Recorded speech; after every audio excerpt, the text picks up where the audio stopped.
السلام علیکم ورحمۃ اللہ تعالی وبرکاتہ۔ وعلیکم السلام ورحمۃ اللہ وبرکاتہ۔ حضرت ایک سوال آپ سے یہ تھا کہ اہل حدیث جو غیر مخلدین ہیں ان کے بڑے جو مولانا آج لوگ کہتے ہیں وہ ان کو بہت مانتے ہیں، تو انہوں نے اپنی کتاب میں اسماعیل دہلوی صاحب نے اپنی کتاب تقویۃ الایمان میں ایک عبارت لکھی۔ وہ عبارت یہ ہے کہ یہ یقین جان لینا چاہیے کہ ہر مخلوق بڑی ہو یا چھوٹی وہ اللہ کی شان کے آگے چمار سے بھی ذلیل ہے۔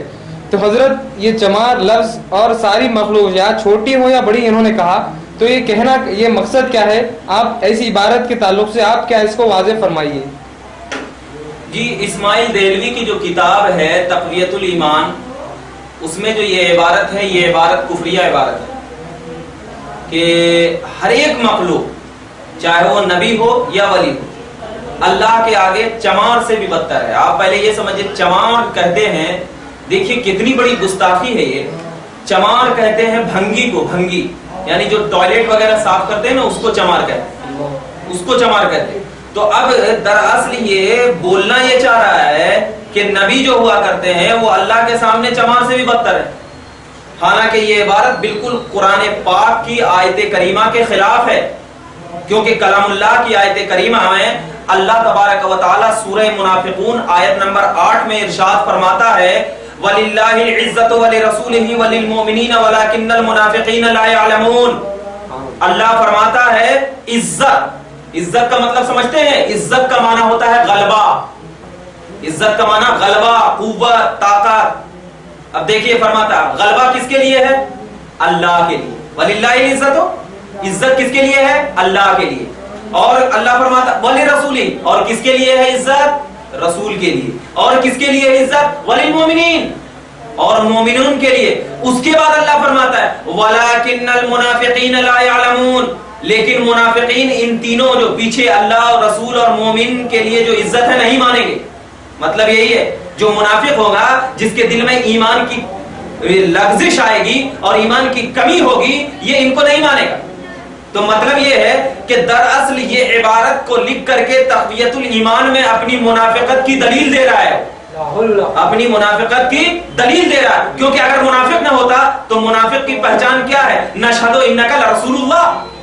جب نبی کے پاس جاتے تھے کہتے تھے نشہد انک لرسول اللہ، اے محبوب ہم گواہی دیتے ہیں کہ آپ اللہ کے رسول ہیں۔ وَإِذَا خَلَوْا إِلَىٰ شَيَاطِينِهِمْ، اور جب وہ اپنے گرو گھنٹال کے پاس جاتے تھے، اپنے پادریوں کے پاس جاتے تھے تو کہتے تھے اِنَّا نَسْتَهْزِئُ بِهِمْ، ہم تو مذاق کر رہے تھے۔ مگر اللہ کہتا ہے اللہ یستہزئ بہم ویمدہم فی طغیانہم، اللہ ان کے ساتھ، اللہ ان کے ساتھ کیا کرتا ہے؟ خفیہ تدبیر کرتا ہے۔ اللہ خفیہ تدبیر کرتا ہے۔ تو دراصل جس کی شان کو اللہ بڑھاتا ہے تو دنیا کے کسی مولوی اسماعیل دہلوی کے کہنے سے اس کی شان گھٹتی نہیں۔ اور محمد الرسول اللہ یہ اللہ نے بیان کیا، یا ایھا المزمل اللہ نے بیان کیا، یا ایھا المدثر اللہ نے بیان فرمایا، انا ارسلناک شاہدا ومبشرا ونذیرا اللہ نے بیان کیا، انا اعطیناک الکوثر اللہ نے بیان فرمایا۔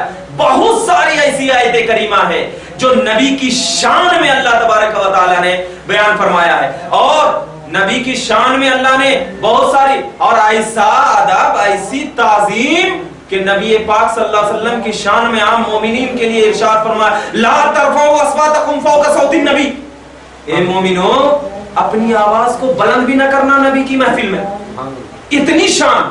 تو جس نبی کی شان کو اللہ تبارک و تعالی بیان کر رہا ہو، یہ مولوی اسماعیل دہلوی اس نبی کو چمار کہہ رہا، کتنی بڑی گستاخی ہے۔ جس نبی کی شان کو اللہ تبارک و تعالی قرآن و حدیث میں بیان کر رہا ہو، یہ مولوی اسماعیل دہلوی اپنی کتاب میں چمار کہتا ہے، یہ بالکل گستاخی ہے، اور گستاخی رسول کی سزا موت ہے۔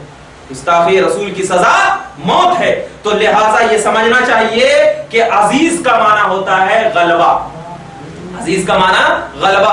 اس آیت کریمہ میں ایک بات یہ بھی ثابت ہوتی ہے، میں بتاتا چلوں، وَلِلَّهِ الْعِزَّةُ وَلِرَسُولِهِ وَلِلْمُؤْمِنِينَ، اللہ کے لیے عزت ہے، رسول کے لیے عزت ہے، اور مومنین کے لیے عزت ہے۔ تو اس میں یہ بھی بات ثابت ہو رہی ہے کہ جب عزت کس سے بنا ہے؟ یہ لفظ عزیز سے بنا ہے۔ عزت کس سے بنا ہے؟ لفظ عزیز، اور عزیز کا معنی ہوتا ہے قوت۔ تو اب معنی کیا ہوگا؟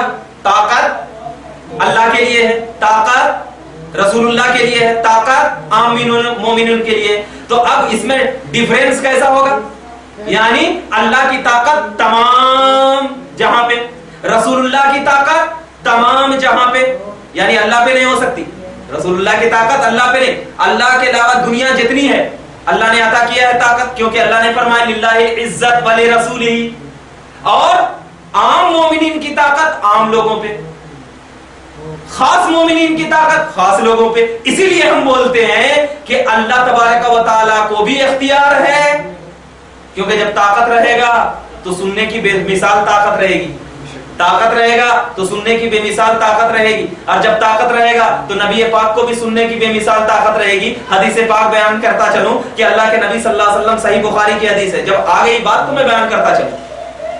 اللہ کے نبی صلی اللہ بخاری شریف حدیث نمبر 7060 میں فرمایا کہ حضور نبی کریم صلی اللہ علیہ وسلم مدینے کے ایک قلعے پر چڑھ گئے, اور چڑھنے کے بعد تمام صحابیوں کو کہا, اے میرے صحابیوں ذرا بتاؤ جو میں دیکھ رہا ہوں تم دیکھ رہے ہو, اور جو میں سن رہا ہوں تم سن رہے ہو؟ صحابہ نے کہا یا رسول اللہ جو آپ دیکھ رہے ہیں ہم نہیں دیکھ رہے, جو آپ سن رہے ہیں ہم نہیں سن رہے. تو اللہ کے نبی نے فرمایا قسم بخدا کی میں دیکھ رہا ہوں کہ تمہارے گھروں پر فتنے اتر رہے ہیں, تمہارے گھروں پر کیا اتر رہے ہیں؟ فتنے اتر رہے ہیں. اور اس روایت کی تشریح کرتے ہوئے جامع ترمذی, امام ترمذی نے اپنی کتاب میں فرمایا, اللہ کے رسول صلی اللہ علیہ وسلم نے فرمایا کہ میں آسمانوں کے چرچرانے کی آواز کو بھی سنتا ہوں. آسمان جو چرچراتا ہے نا اس کی آواز کو, کیوں؟ اس لیے کہ عزت اللہ نے دیا, عزت اللہ نے دیا. تو جس کو عزت اللہ دے رہا ہو, تو اللہ تو کہتا ہے کہ نبی میرے پاس صاحب عزت ہے. اللہ یہ فرما رہا نا کہ نبی میرے پاس صاحب عزت ہے. اللہ تو یہ فرما رہا ہے کہ عام مومنین میرے پاس صاحب عزت ہے. اور یہ گستاخ مولوی کہتا ہے کہ نبی چمار کی طرح ہے. اب بتا, فیصلہ کر, اللہ کی بات مانو گے یا ملا کی بات مانو گے؟ اللہ کی بات مانو گے تو اللہ فرماتا اہدنا الصراط المستقیم, جنتی راستہ ملے گا. ملا کی بات مانو گے تو جہنمی راستہ ملے گا. اب تمہیں چوائس کرنا ہے, جنت کا راستہ چننا ہے تو اللہ کی بات ماننا پڑے گا, جہنم کا راستہ چننا ہے تو یہ مولوی اسماعیل کی بات ماننا پڑے گا. ہم تو اہل سنت ہیں الحمدللہ, قرآن و حدیث ہمارے رگوں میں دوڑا ہوا ہے. تو قرآن و حدیث پر عمل کرتے ہوئے ہم اللہ کی بات مانتے, کسی ملا کی بات نہیں مانتے.